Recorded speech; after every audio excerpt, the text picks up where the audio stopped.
Okay, so we're gonna go through this thing here because this is too cool.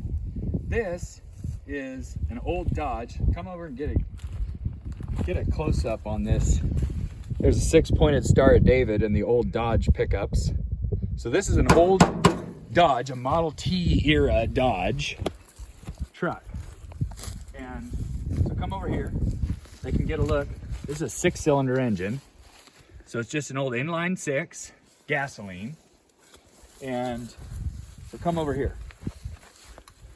Here you've got a in and out for a high-low box and a regular, presumably a 4-speed, okay? And out of that 4-speed comes a drive shaft with another splitter box, and this splitter box had a 1 shaft coming in output that drives the wheels, and it has another output here with an on-off that drives a chain right here. You can get in there and have them a look at that. So this chain comes up to this gearbox, and this gearbox has, I mean, I'm guessing 4 speeds. It looks like a regular old gearbox. Looks like the same gearbox what's in the truck, to be perfectly honest. And this gearbox drives this here axle, and you can see this is a regular old truck axle that these guys have welded or somehow built a set of drums onto. This one's not seized up. So you can see these drums have an in-out on them. So that's out of gear and that's in gear. So you imagine the motor's going, the output shaft is turning, this output is on. So that means this box is turning off of this chain, and that means that axle's turning all the time. And so here we have out of gear and in gear for that drum.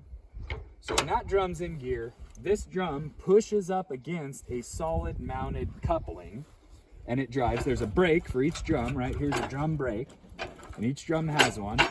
So you can individually drive one or both drums at the same time in whatever gear, which this seems to have a high-low as well, in whatever gear you want.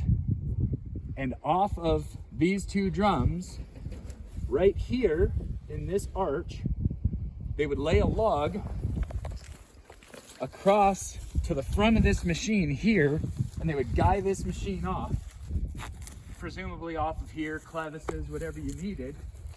But this was a yarder for men who needed a yarder, who maybe couldn't afford whatever they had, or needed something a little more niche.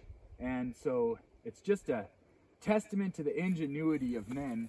If you look over here, the main drive axle has a carrier bearing attached by a railroad tie to the frame. I mean, that's a Babbitt bearing. Looks like a homemade Babbitt bearing mounted to a railroad tie that looks like it was hand carved with a chisel to fit. So this is just a testament to the ingenuity of men in a time when often if you needed a piece of equipment, you just had to make it yourself or do without. What a piece of iron, huh? Look at these old shifts. Look at this. Look at these old blocks. That, I'm pretty sure that is a homemade block. And probably this one too.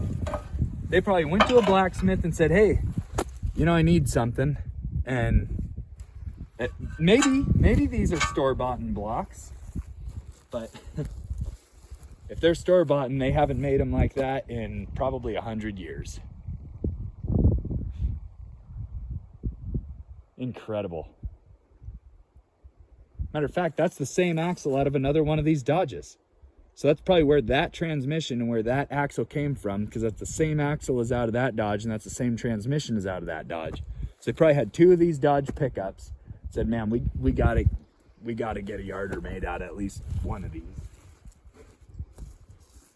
How incredible, huh? What a chunk of iron. I better take this out of gear before somebody starts this thing up. Then they'd be really mad at me. Wooden floorboards and everything.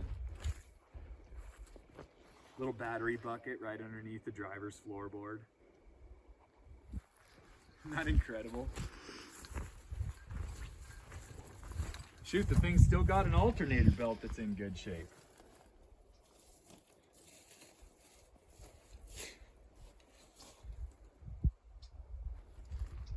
Not wild.